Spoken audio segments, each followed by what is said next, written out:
अस्सलाम वालेकुम dear students, कैसे हैं आप लोग। I hope you all fine. आज हम न्यूमेरिकल्स करेंगे सॉलिड स्टेट इलेक्ट्रॉनिक्स के। तो स्टार्ट करते हैं स्टूडेंट्स, पढ़ते हैं स्टूडेंट्स। सबसे पहले इसको मैं रब कर देता हूँ क्योंकि ये वर्क एग्जाम्पल नहीं है, ये बेसिकली क्या है, न्यूमेरिकल्स है। ठीक है स्टूडेंट्स, आपकी जो एक्सरसाइज के न्यूमेरिकल्स होते हैं वो है। इसको रब कर देते हैं यहाँ से। अच्छा जी, क्या कह रहे हैं ये पहले न्यूमेरिकल में? ये कह रहे हैं कि एक जर्मेनियम का डायोड है। आपको पता है जर्मेनियम या सिलिकॉन दोनों सेमीकंडक्टर्स हैं, प्योर सेमीकंडक्टर्स हैं। A germanium diode has a voltage drop of 0.4 volts. ये कह रहे हैं कि एक डायोड है जर्मेनियम का बना हुआ, उसके अंदर जो पोटेंशियल डिफरेंस या वोल्टेज ड्रॉप है वो कितना है? वो है 0.4 वोल्ट। तो आप इस तरह लिख सकते हैं, पोटेंशियल डिफरेंस या फिर वोल्टेज ड्रॉप जो है वो कितना है जर्मेनियम के अंदर? 0.4 वोल्ट्स। ठीक है स्टूडेंट्स, अब चूंकि यहाँ पोटेंशियल ड्रॉप है या वोल्टेज ड्रॉप है, आप चाहें तो आप डी का स्मॉल सिंबल लगा सकते हैं। ठीक है। When 12 ampere current flowing through it, current भी यहाँ गिवन है, करंट को हम डिनोट करते हैं आई से। ठीक है, आई कितना गिवन है? आई गिवन है 12 milli ampere. Milli ampere given है, हमने एम्पेयर में कन्वर्ट करना है, यहाँ एम लगाना भूल गया मैं। ठीक है, ये मिली एम्पेयर। तो मिली एम्पेयर से एम्पेयर्स में कैसे जाते हैं? मिली का मतलब होता है 10 रेज़ टू द पावर -3, तो 12 एज इट इज रहा। 10 रेज़ टू द पावर -3 मिली की जगह आ गया और आगे एज इट इज एम्पेयर आ गया। तो हमने आई को मिली एम्पेयर से एम्पेयर में कन्वर्ट कर लिया। ठीक है। अच्छा जी, क्या कह रहे हैं? The same 470 ohm is used. ठीक है, अब ये क्या कह रहे हैं कि ये रेजिस्टर्स की वैल्यू है असल में। ठीक है, ये 470 ओम है और ओम किसका यूनिट होता है? रेजिस्टेंस का यूनिट होता है। तो रेजिस्टेंस यहाँ गिवन है, तो रेजिस्टेंस में लिख देता हूँ आर। कितना है? 470। या तो आप ओमेगा का निशान बना लें या फिर आप ओ एच लिख लें। ठीक है, तो जर्मेनियम का डायोड है, उसका पोटेंशियल ड्रॉप 0.4 वोल्ट है, करंट पास हो रहा है उसके अंदर से 12 मिली एम्पेयर। अगर 470 ओम का रेजिस्टर लगाया जाए, ठीक है, इस सर्किट में, तो what battery voltage is needed? Battery का हमें वोल्टेज मालूम करना है, कितने वोल्ट की हमें बैटरी चाहिए होगी। ठीक है स्टूडेंट्स, तो मतलब पोटेंशियल डिफरेंस निकालना है, वोल्टेज निकालना है बैटरी का।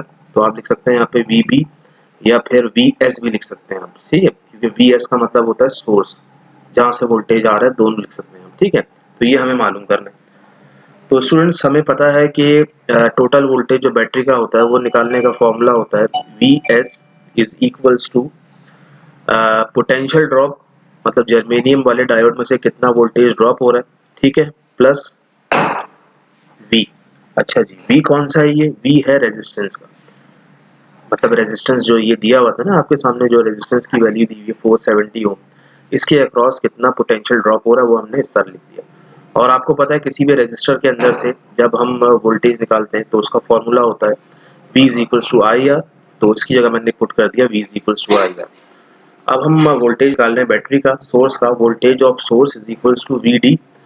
वी डी गिवन है 0.4, आई गिवन है students 12 into 10 raise to the power -3 और रेजिस्टेंस गिवन है 470। ठीक है, मल्टीप्लाई करवाते हैं पहले। 470 मल्टीप्लाई बाय 12, ठीक है, ये आ रहा है 0.4 plus 5640 multiply by 10 raise to the power -3। ठीक है स्टूडेंट्स, ये आ गया। अब इसको मजीद सॉल्व करते हैं। पहले एक काम करते हैं, ये पावर हटा लेते हैं। तो पॉइंट अभी कहाँ है? पॉइंट अभी 0 के बाद है यहाँ पे। तो अगर हम पीछे जाएं 1 2 3, ठीक है, पीछे जाते हैं पावर ऐड होती है, तो ये हो जाएगा 5.640 और ये आपकी पावर जो है ना खत्म हो चुकी है। क्यों? क्योंकि -3 पावर थी, पीछे गए 3 दफा तो ये हो गई +3, -3 +3 क्या होगा? 0। और किसी भी चीज की पावर 0 होती है, आंसर क्या आता है? 1 आता है। ठीक है, बाकी मैंने एज इट इज कॉपी कर दिया। अच्छा जी, इसको सॉल्व करते हैं। ये क्या लिखा हुआ है? 0.4 प्लस 5.640, तो ये आंसर आ गया स्टूडेंट 6.04। तो इतनी बैटरी वोल्ट वाली चाहिए होगी हमें। ठीक है, वोल्टेज ऑफ सोर्स निकाल लिया या वोल्टेज ऑफ बैटरी निकाल लिया, उसका यूनिट क्या होगा? वोल्ट होगा। ठीक है स्टूडेंट्स, तो ये हमारा था न्यूमेरिकल नंबर 1। ठीक है, अब चलते हैं नेक्स्ट न्यूमेरिकल पे। क्या कह रहे हैं अगले न्यूमेरिकल में, पढ़ते हैं।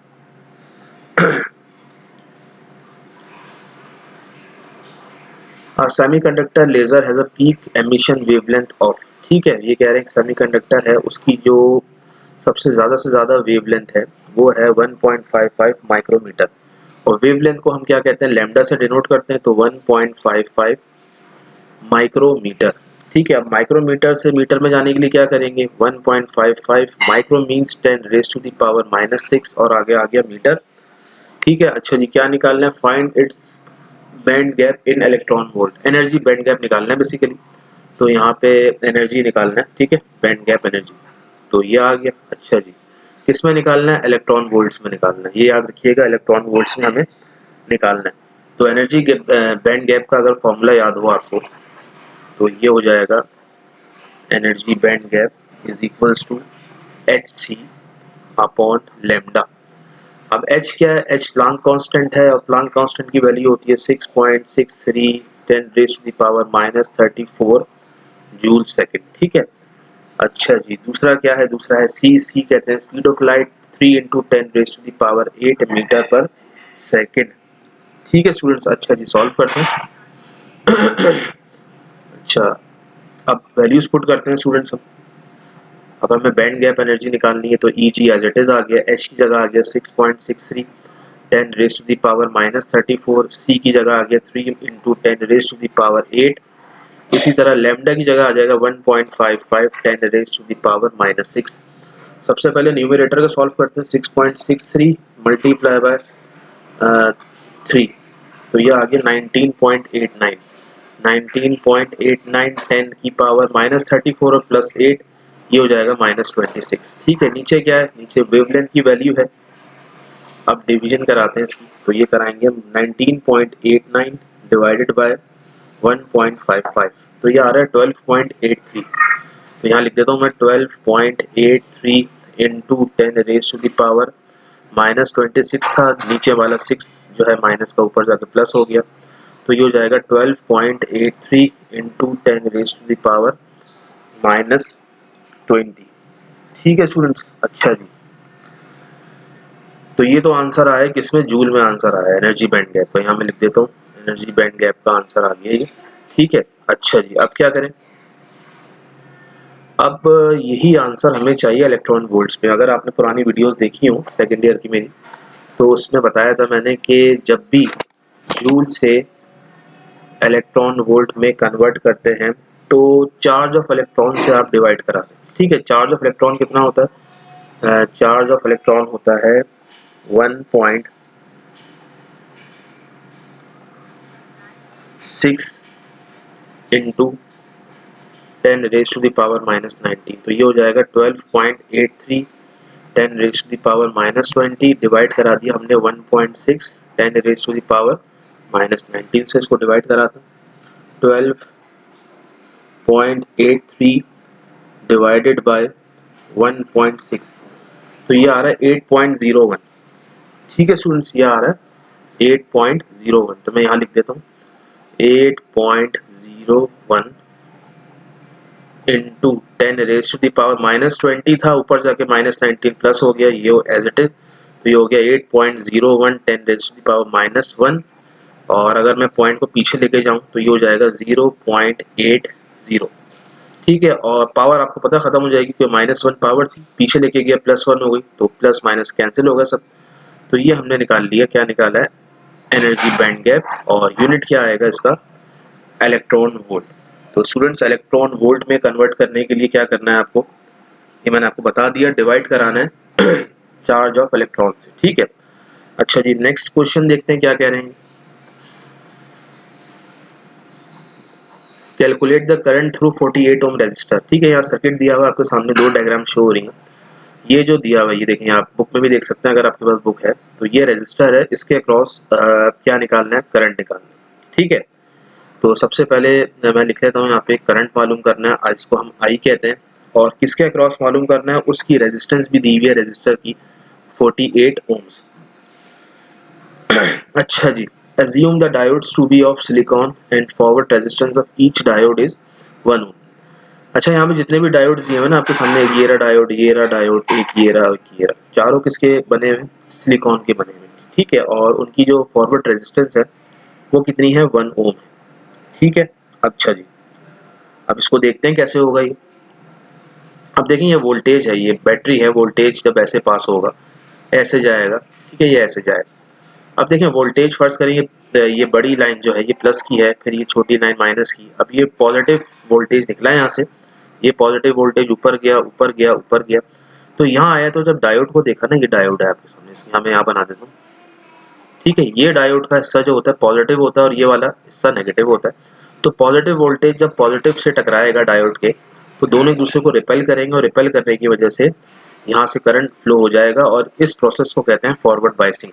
क्या कहते हैं स्टूडेंट्स? फॉरवर्ड बायसिंग, ठीक है जी। अच्छा जी, आगे देखते हैं। अब होगा क्या जब ये करंट नीचे जाएगा, देखें ये करंट नीचे गया, फर्स्ट करें करंट यहाँ पहुंचा, और यहाँ पे जो डायोड का कौन सा टर्मिनल है, नेगेटिव टर्मिनल है, तो नेगेटिव पॉजिटिव एक दूसरे को अट्रैक्ट करते हैं, तो यहाँ से तो करंट पास होगा नहीं। तो अब एक काम करते हैं, जो बीच में जो 48 ओम की रेजिस्टेंस है ना, यहाँ से करंट जाएगा, करंट जाने के बाद जब ये इधर जाके जब ये नीचे आएगा करंट, तो दोबारा वही कौन सी बायसिंग होगी, फॉरवर्ड बायसिंग होगी। तो इसका मतलब ये वाला डायोड और ये वाला डायोड, ठीक है, कौन सा है, D1 और D3 जो है वो फॉरवर्ड बायस है, तो इसका मतलब ये दोनों अपने अंदर से करंट फ्लो करवा लें, ठीक है। तो इनकी जो फॉरवर्ड रेजिस्टेंस है 1 ओम है। तो मैं कैसे लिखूं, यहाँ लिखूंगा मैं रेजिस्टेंस ऑफ फर्स्ट डायोड और रेजिस्टेंस ऑफ थर्ड डायोड, और दोनों किसके बराबर हैं, दोनों बराबर हैं 1 ओम के, ठीक है। अच्छा यहाँ साइड में लिख भी लें कि D1 and D3 are forward biased, ठीक है। फॉरवर्ड बाइस का मतलब करंट फ्लो हो जाएगा, and D2 and D4 are reverse biased, ठीक है। रिवर्स की तो अभी बात ही नहीं करनी, फॉरवर्ड की बात करनी है, ठीक है। अच्छा जी, अगर आप देखें डायग्राम में, ये वाली डायग्राम भी वही है, तो इनके अक्रॉस जो वोल्टेज दिया हुआ है, देखें कितना दिया हुआ है, 0.7 और 0.7 दिया हुआ है। सिलिकॉन के अंदर 0.7 पोटेंशियल ड्रॉप होता है। तो मैं यहाँ लिख देता हूँ कि वोल्टेज पहले डायोड का और वोल्टेज दूसरे डायोड का, ठीक है, ये क्या है, ये है 0.7 वोल्ट, ठीक है जी। अब इसको सॉल्व करते हैं स्टूडेंट्स।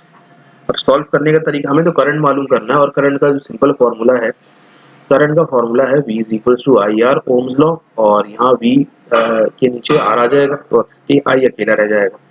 अब हमें V मालूम करना है, R मालूम करना है, ठीक है। पहले रेजिस्टेंस पे काम करते हैं, ठीक है। रेजिस्टेंस, अब चूंकि यहाँ पे तीन रेजिस्टेंस गिवन है, हमें तो एक रेजिस्टेंस चाहिए, तो टोटल रेजिस्टेंस या फिर इक्विवेलेंट रेजिस्टेंस निकालने का फॉर्मूला क्या है, यहाँ पे है जो आपका असल रेजिस्टर है ना, जिसके अंदर से आपको करंट निकालना है, उसकी रेजिस्टेंस को और दोनों डायोडों की रेजिस्टेंस को क्या कर दें, ऐड कर दें। तो तीनों रेजिस्टेंस आ गई, तो R की जगह आ जाएगा 48, और दोनों डायोड की जो फॉरवर्ड रेजिस्टेंस थी 1 थी, तो ये आ गया 50 ओम। तो ये तो हमने टोटल रेजिस्टेंस मालूम कर ली है, इक्विवेलेंट रेजिस्टेंस मालूम कर ली, ठीक है।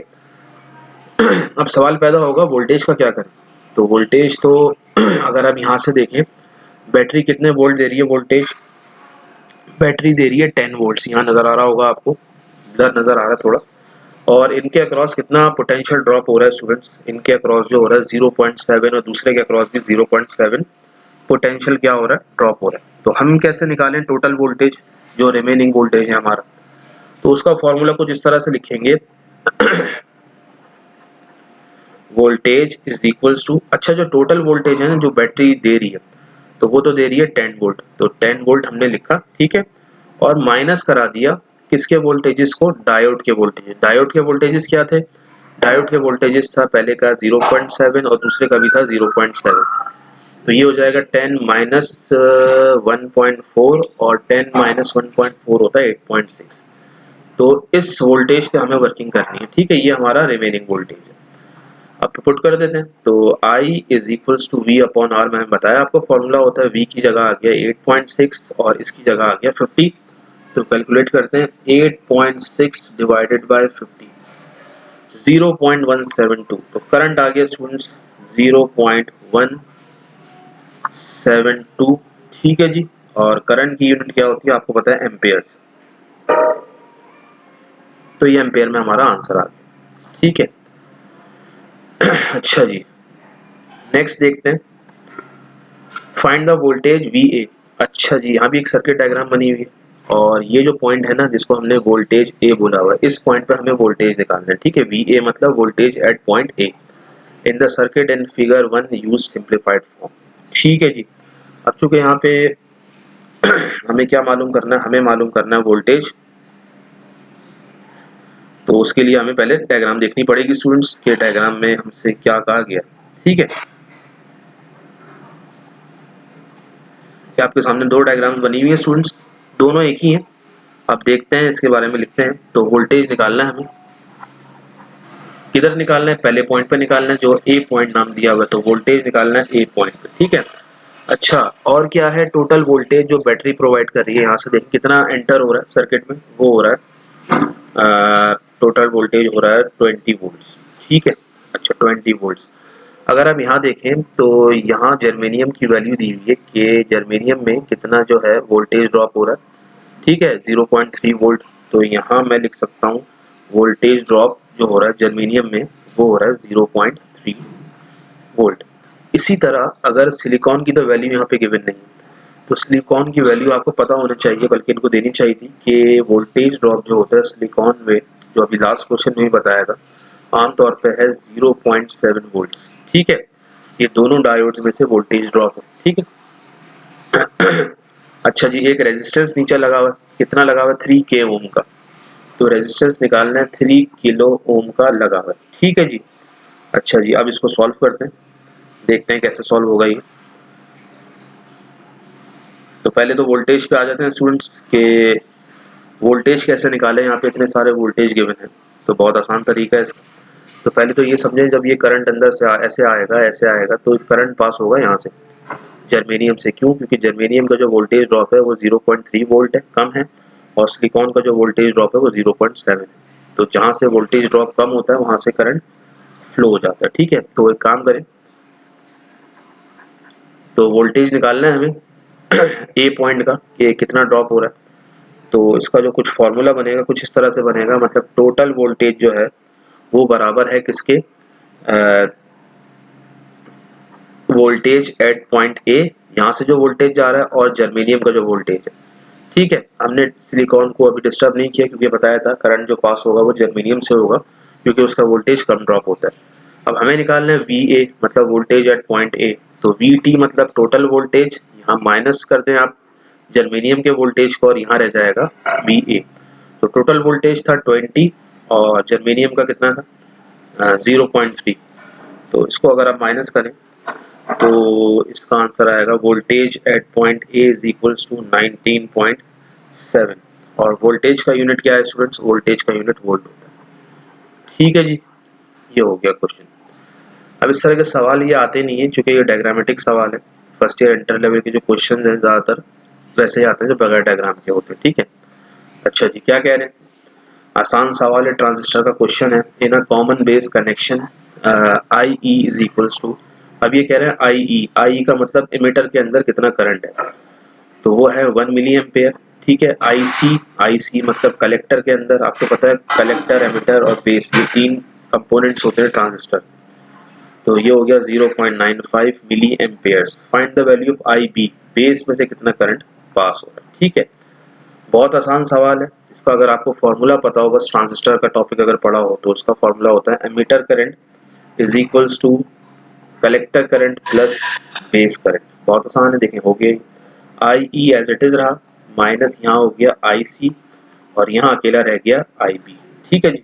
अच्छा जी, क्या करें, आई ई की जगह आ जाएगा 1 मिली एम्पेयर, ठीक है, माइनस आई सी की जगह आ जाएगा 0.95, ठीक है, और आई बी अकेला रह गया, ठीक है। तो आई बी की जो वैल्यू आई है वो आई है 0, इसको माइनस कर लेते हैं 0.05। अब चूंकि बुक में आंसर दिया हुआ है मिली एम्पेयर्स में, तो हम भी यहाँ लिख लेंगे मिली एम्पेयर्स में, ठीक है। अगर एम्पेयर में कन्वर्ट करना चाहें तो वो भी कर सकते हैं, अब चूंकि करंट की वैल्यू बहुत कम है इसलिए हम मिली एम्पेयर्स में लेंगे, ठीक है। अच्छा जी, क्या कह रहे हैं, नेक्स्ट क्वेश्चन में चलते हैं। Question number 6, find the value of beta, beta की वैल्यू निकालनी है स्टूडेंट्स। अच्छा यहाँ लिख लेता हूँ, बीटा की वैल्यू निकालनी है। अल्फा की यहाँ पे 3 वैल्यू गिवन है, ठीक है। तो पहले पार्ट में अल्फा की वैल्यू है 0.9, दूसरे पार्ट में अल्फा की वैल्यू है 0.98, तीसरे पार्ट में अल्फा की वैल्यू है 0.99, अल्फा गिवन है, बीटा हमें मालूम करना है। तो बीटा का फॉर्मूला अगर आपको पता हो तो बीटा का फॉर्मूला होता है beta is equals to alpha upon 1 minus alpha. ठीक है, अब पहले अल्फा के लिए काम कर रहे हैं तो पहले अल्फा के लिए वैल्यू है 0.9 डिवाइडेड बाय 1 माइनस 0.9। तो 0.9 एज इट इज आ गया, तो 1 में से 0.9 गए तो ये बचा 0.1, और 0.9 डिवाइडेड बाय 0.1 करेंगे तो ये आंसर आएगा 9। और बीटा निकाला है, अब बीटा का कोई यूनिट नहीं होता। ठीक है, अच्छा जी, सेकंड टाइम बीटा निकालते हैं। तो इस वक्त जो है फॉर्मूला तो वही रहेगा 1 माइनस अल्फा, बल्कि अब अल्फा की वैल्यू चेंज हो जाएगी 0.98, 1 माइनस 0.98। तो न्यूमरेटर में 0.98, डिनोमिनेटर में बचेगा 0 पॉइंट और माइनस कर दें इसको 1 माइनस 0.98, तो ये बचा 0.02। ठीक है, इन दोनों को अगर हम डिवाइड करें ना 0.98 डिवाइड बाय 0.02 तो ये आ रहा है 49। ठीक है, ये दूसरा आ गया बीटा की वैल्यू। तीसरी बीटा की वैल्यू अगर हम निकालें alpha upon 1 minus alpha is equals to alpha की प्लेस पे 0.99, 1 माइनस 0.99, तो 0.99 एज इट इज रहा, और ये आ गया 0.01। इसको अगर आप डिवाइड करें तो ये आ जाएगा 99। ठीक है, तीनों बीटा की वैल्यू आ गई और बीटा यूनिटलेस होता है, ये आपको पता है। अच्छा जी, आगे चलते हैं, आगे क्या कह रहे हैं, कैलकुलेट आई ई। ठीक है, आई ई मतलब एमिटर करंट निकालना है, तो मैं लिख देता हूँ आई ई मालूम करना है। ट्रांजिस्टर की बात हो रही है, बीटा की वैल्यू गिवन है, बीटा की वैल्यू है 50, और आई बी मतलब बेस करंट की वैल्यू गिवन है 20 माइक्रो एम्पियर्स। ठीक है, तो एक काम करें, माइक्रो एम्पियर को एम्पियर में कन्वर्ट कर लें पहले। 20 माइक्रो मीन्स 10 की power minus 6 ampere as it is. अच्छा जी, निकालना है क्या, आई ई निकालना है। अब चूंकि आई ई का फॉर्मूला अभी मैंने आपको बताया, आई ई बराबर होता है base current plus collector current के। हमें कौन सा करंट यहाँ पता है, हमें बेस करंट पता है, तो कलेक्टर करंट नहीं पता। तो सबसे पहले कलेक्टर करंट निकालेंगे। कलेक्टर करंट का जो रिलेशन है बीटा के साथ वो कुछ इस तरह से है, beta is equals to collector current divided by base current. ठीक है, यहाँ से कलेक्टर करंट हम निकाल लेते हैं। Solution for I C, beta की जगह आ गया 50, I C as it is, और आई बी की जगह क्या आएगा, आई बी की जगह आएगा 20 इंटू 10 की पावर माइनस 6। तो ये हो जाएगा 50, यहाँ डिवाइड हो रहा है 20 वाला पोर्शन, वहाँ जाके मल्टीप्लाई हो जाएगा। ठीक है, और यहाँ रह जाएगा आई सी अकेला। ठीक है, अच्छा जी, तो इसको सॉल्व करते हैं। 50 को 20 से अगर हम मल्टीप्लाई करें तो ये आ रहा है 1000, और 10 raise to the power minus 6। ठीक है, अब चूंकि पॉइंट यहाँ पे तो हमें पॉइंट फर्स्ट करें यहाँ चाहिए, तो ये हम 3 जीरो पीछे जाएंगे तो ये हो जाएगा 1 into 10 raise to the power minus 6 तो था, पीछे गए तो 3 पावर ऐड हो गई, तो माइनस 6 और प्लस 3 होता है। टोटल में लिख देता हूँ आई सी इज इक्वल्स टू 1 इंटू 10 की पावर माइनस 3। ठीक है, ये आ गया एम्पेयर में आंसर। ठीक है, और इसी को अगर मिली एम्पेयर में कन्वर्ट करना हो तो ये हो जाएगा आई सी इज इक्वल्स टू 1 10 की पावर माइनस 3 का मतलब होता है मिली, और आगे एम्पेयर, ये दोनों आंसर्स हैं। ठीक है, एक एम्पेयर में निकाल लिया और एक मिली एम्पेयर में निकाल लिया। अब चूंकि हमें आई ई निकालना था तो आई ई का फॉर्मूला है I E is equals to I B plus I C. ठीक है, आई बी की जगह क्या आएगा, आई बी की जगह आएगा 20 into 10 raise to the power minus 6। I C की जगह क्या आएगा, अब आई सी की हमने दो वैल्यूज निकालनी है, एक एम्पेयर में निकाली है और दूसरी मिली एम्पेयर में निकाली है। तो अभी हम यहाँ पे एम्पेयर की वैल्यू पुट करेंगे, क्यों, क्योंकि जो आई बी की वैल्यू थी ना ये भी कौन किस में दी हुई थी, एम्पेयर में दी हुई। तो ये हो गया 1 into 10 raise to the power minus 3। ठीक है जी, अच्छा जी, इन दोनों को सॉल्व करते हैं। 1 into 10 raise to the power minus 3 plus करा दें इसको 20 इंटू 10 की पावर माइनस 6 है, तो आपके पास जो कलेक्टर करंट आएगा वो एमीटर करंट आएगा, वो आएगा I is equals to 1.02 10 raise to the power minus 3 amperes. और आपको पता है -3 का मतलब होता है मिली, 1.02 मिली एम्पेयर, ये हमारा आंसर आ गया। क्लियर है? अच्छा जी, आगे चलते हैं। लास्ट क्वेश्चन है, क्या कह रहे हैं? Find the alpha rating, alpha मालूम करना है। जैसे हमने पीछे बीटा निकाला था, अब यहाँ पे अल्फा निकालना है। ट्रांजिस्टर की बात हो रही है। Hence determine the value of IC, collector current की भी वैल्यू निकालनी है। ठीक है, अच्छा यहाँ पे डायग्राम देखना पड़ेगी, क्या क्या यहाँ पे गिवन है। आई बी बेस करंट की जो वैल्यू है वो गिवन है 240 माइक्रो एम्पियर्स। कन्वर्ट कर लें तो ये हो जाएगा 240 इंटू 10⁻⁻6 एम्पियर्स। ठीक है जी। बीटा की वैल्यू गिवन है, बीटा की वैल्यू गिवन है 49। बीटा पता है आपको यूनिटलेस होता है। और एमिटर करंट की वैल्यू गिवन है 12 मिली एम्पियर। इसको भी आप कन्वर्ट कर लें तो ये हो जाएगा 12 इंटू 10⁻³ एम्पियर। ठीक है जी। अच्छा जी, अब क्या करें? अब एक काम करते हैं, हमें क्या निकालना है? हमें निकालना है आईसी। ठीक है जी। अच्छा, एक फॉर्मूला यहाँ पे यूज होगा, आप जरा गौर से देखिएगा इसको।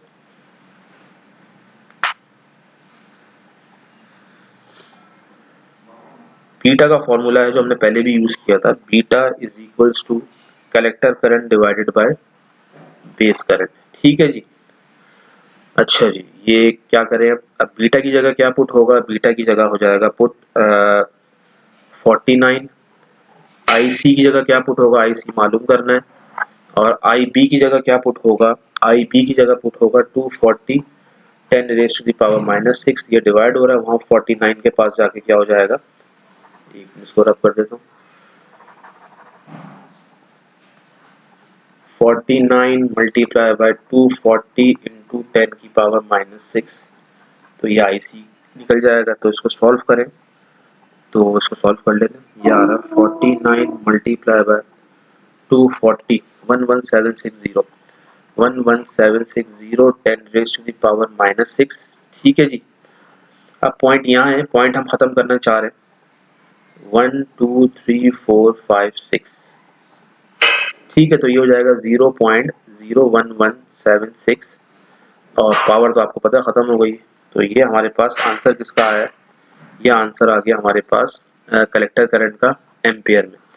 अगर आप चाहें मिली एम्पियर में आंसर निकालें तो पॉइंट को 1 2 3 डेसिमल आगे ले जाएं तो ये हो जाएगा 11.76 मिली एम्पियर्स। ठीक है, दोनों में आंसर बता दिया मैंने आपको।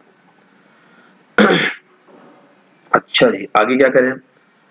अल्फा रेटिंग निकालनी है असल में हमें। ठीक है, अल्फा रेटिंग, ये तो हमने क्या निकाला था? आईसी निकाल लिया। ठीक है, अल्फा रेटिंग निकालनी है तो अल्फा रेटिंग के लिए जो फॉर्मूला है वो है alpha is equals to the ratio of collector current to the emitter current. ये फॉर्मूला यहाँ यूज होगा। अब देखते हैं कैसे वैल्यूज पुट होंगी। तो अल्फा की जगह आ गया, अच्छा जी, अल्फा हमें मालूम करना है। और आईसी, आईसी अभी हमने निकाला है 111.76। आई कितना है? देखें, आई की दो वैल्यूज है, एक मिली एम्पेयर में, एक एम्पेयर में। अब चूंकि ऊपर वाले करंट मिली एम्पेयर में है तो हम कौन सी वैल्यू पुट करेंगे? 12 वाली पुट करेंगे। इसको अगर डिवाइड करें तो 11.76 डिवाइडेड बाय 12 तो 0.98 आ रहा है। तो अल्फा की जो रेटिंग आई है वो आई है 0.98। ठीक है स्टूडेंट्स, तो आपको पता है अल्फा का भी यूनिट नहीं होता। तो इस तरह हमारे इस चैप्टर जो कि है सॉलिड स्टेट इलेक्ट्रॉनिक्स के तमाम न्यूमेरिकल्स खत्म हुए। मिलते हैं नेक्स्ट वीडियो में। टिल देन अल्लाह हाफिज़।